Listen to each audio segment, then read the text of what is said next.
Hello and welcome to my weekly video blog, and today on A Vogel Talks Menopause I'm going to be talking about, is your beauty routine impacting on your menopause symptoms? Now if you like this video blog and want to be notified every week of new ones, then please click the subscribe button below or at the end of the video. Now the last few weeks I've been talking about different aspects of skin, you know, surprising skin conditions and all the other things that can pop up with our skin during the menopause. But I thought I would look at the beauty side of it this time, because there are a number of things you may be doing or using that could be impacting on your symptoms, and sometimes having a little bit more information can make a great deal of difference of how you handle things and also look after your skin. So why can your beauty products have an impact? What can happen? Your skin changes, and I've talked about that before. It can become much more sensitive, it can become a lot thinner. So you may find that those beauty products that you've been using for years without any problem at all suddenly start to irritate your skin or could even cause rashes. Your skin products may not be suitable for you now, because we know that skin colour and tone can change as well, and so especially if you're wearing things like foundation and blusher, you might find the ones you've been using for a long time give your skin a completely different glow as compared to normal, and sometimes it can look not quite terribly healthy. We also know, and this is a really important one here, is that conventional beauty products contain lots of chemicals. Now these chemicals, they are deemed to be safe for that product, but what can happen is if you're using 7 or 8 different products a day, and if you think about it, you've got your shower gel, shampoo, conditioner, body lotion, face cream, face toner, makeup, eyeshadow, lipstick. You could be wearing 10 different body products, and each of those will have very similar chemicals in them, and nobody knows what this level of cosmetic and chemical levels are going to do to our bodies.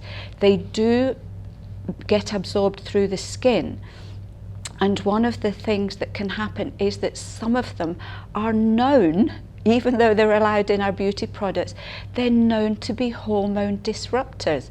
And when I first found this out, I was absolutely horrified. If you want to check the products that you're using, there is a website called the Environmental Working Group, or EWG for short. So if you just Google EWG, you can go on there. You should be able to find the makeup and skincare products that you use, and they will give you a list of what the chemicals are in them and what they're likely to do for you. So even that on its own is a really good reason for going for more organic and natural skincare products. Now I know a lot of you will be sitting there thinking, but they're so expensive. Yes, some of them are expensive. A lot of them are in the mid-price range, so you would be paying the same for natural organic skincare products as you would for your normal beauty products. And also there are some really nice, more economical ranges that, to be honest, that are actually just as good. So what I thought I would do now is basically look at my favourite products, the ones that I tend to use, although I do chop and change. I don't always stick with the same companies the whole time. I do like to experiment that little bit. If you want to invest in some really good organic or natural skincare products, I would suggest that you just go down to your local health food shop.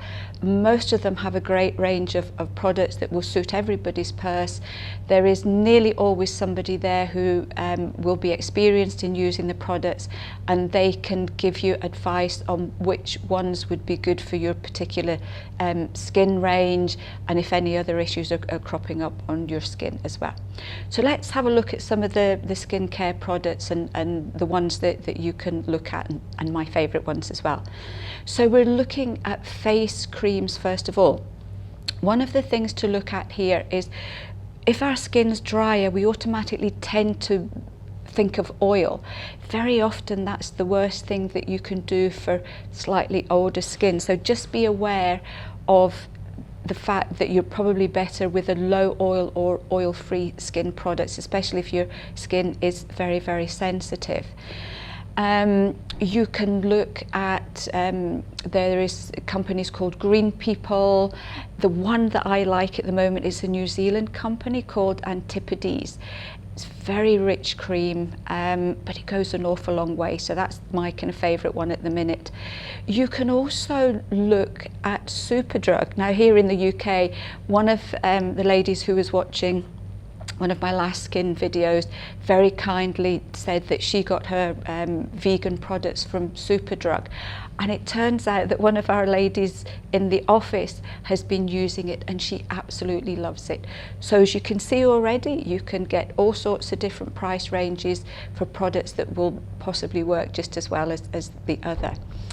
We're looking at body lotion. Now, I always use body lotion every single day after my shower because otherwise my skin gets really quite dry. So using body lotions, it's not just about helping to keep your skin moisturized, because you know, I think as you get older you find that your elbows get really dry, your knees get dry, and I know for me it tends to be the backs of my arms as well, and the backs of my legs. Putting body lotion on is actually a good excuse to give yourself a quick massage in the morning. That is going to help with your circulation, and it's also going to help with lymph drainage as well. So it's a nice little pampering thing that you can do for yourself that's only going to take you a couple of minutes after you've had your shower.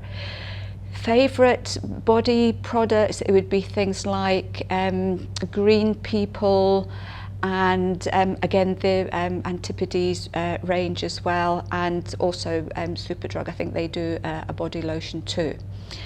If you're looking at shower gels, the problem here is we use so many products in the shower, and if you imagine you're using a number of chemical products, say your shower gel, shampoo, conditioner and face wash, you are standing in the shower, which is an enclosed space. It's very, very hot and steamy, so you could be breathing in a number of these chemicals that are coming off your products.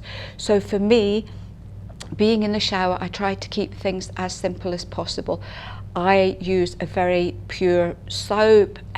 Go to your local health food shop. They have loads and loads of lovely organic, natural, very, very simple soaps. I love the ones that have olive oil in them because they're really nice and moisturising, and very often they use essential oils. So I just use soap, and then obviously my shampoo and my conditioner. If you do prefer things like shower gels, then Faith in Nature has a really lovely range of products that you can choose from. So if you're looking at shampoo and conditioner, again, our hair changes in the menopause. I have very fine hair, which is now getting even finer. So you might find that you have to change the type of shampoo that you use. So you might need something like a volumizer, or you might need one because your hair's getting that little bit drier now. So again, things like Green People and Faith in Nature. If you have an itchy scalp, then we do a super neem shampoo that can be very, very soothing for that. So that's something that you could certainly look at as well. Next in line is deodorant. This, surprisingly enough, can be a big factor in your hot flushes and night sweats. Very, very simply, under our arms is one of the major areas where our body uses its temperature control. We sweat, or the body sweats here, because we are too hot. In our sort of internal core, if you like, is too hot. But it's not socially acceptable. So what we do is we end up using antiperspirants, which block all the pores under the arms so that we don't sweat and we don't smell. The problem here is, where on earth does the body sweat instead? And if you're going through the menopause, our temperature control goes all over the place. We get hot flushes, we get night sweats, because the body is desperate to regulate its temperature, which has gone completely wonky. So if you are using antiperspirants during the menopause and you're getting hot flushes and night sweats, then one of the reasons could be just because you're using these antiperspirants. Also, if you're using these 24-hour ones and you don't wash it off before you go to bed, then again during the night your body is not going to perspire under the arms if you get too hot in bed, and that's possibly going to give you night sweats. So if you can't sweat under the arms, very often you'll get the flushes in the face and the neck, and some women find that they end up getting very, very sweaty feet instead. So what you're looking at here is using a deodorant, a natural deodorant that is going to allow your body to sweat but is going to take care of any potential BO problems. We have a super range of what's called crystal spring deodorants. So these basically are crystals that are ground up.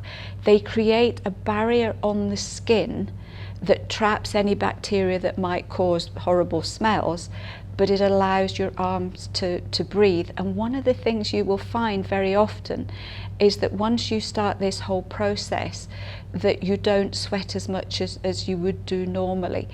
So it's certainly something worth trying, and we've had a number of ladies come back to us saying that their flushes and night sweats have decreased because they've just changed over to a deodorant instead of using an antiperspirant. Makeup. Again, we use so many different ones. I've got eyeshadow on, mascara, I've got a bit of blusher, a bit of concealer, and a bit of matte foundation, and of course lipstick. So that's 5 or 6 different types of makeup I have on my face at the moment. It's on there all day. I put it on in the morning. When I'm filming, I really touch it up, and then I don't take it off till I go to bed. So there's all these chemicals that are sitting on our face for a good part of the day. Also, our skin, especially around the eyes, can get very, very sensitive, and so many women tell me that they can't wear their usual mascara or eyeliner or eyeshadows because it either irritates the eyes or it just makes their eyes water. So I think as far as makeup goes, this is the one area where it really is worth investing in natural products. And there's loads of great ranges out there as well. There's something called Specifica, there is a Nika, there's PHB Beauty, and there's Benicos as well. So I tend to use a combination of these ones, just depending on what I fancy here. Last but not least is hair dyes. Again, all the conventional hair dyes have loads of chemicals in them. It is, unless you're going for henna, which doesn't always give you the colour you want, then any hair dye, you know, there is a potential for irritating your scalp. Yes, I do tint my hair because I'm not ready to go totally grey just now, but I use a natural one. There's a couple of companies that do really good hair dyes. There's Natura Tint and there's Herba Tint.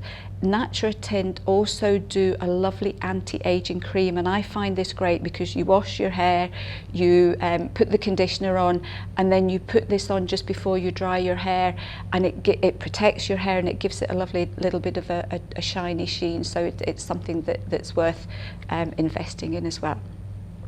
So as you can see, our day-to-day beauty routine is very complex in the menopause. I hope you've found it helpful.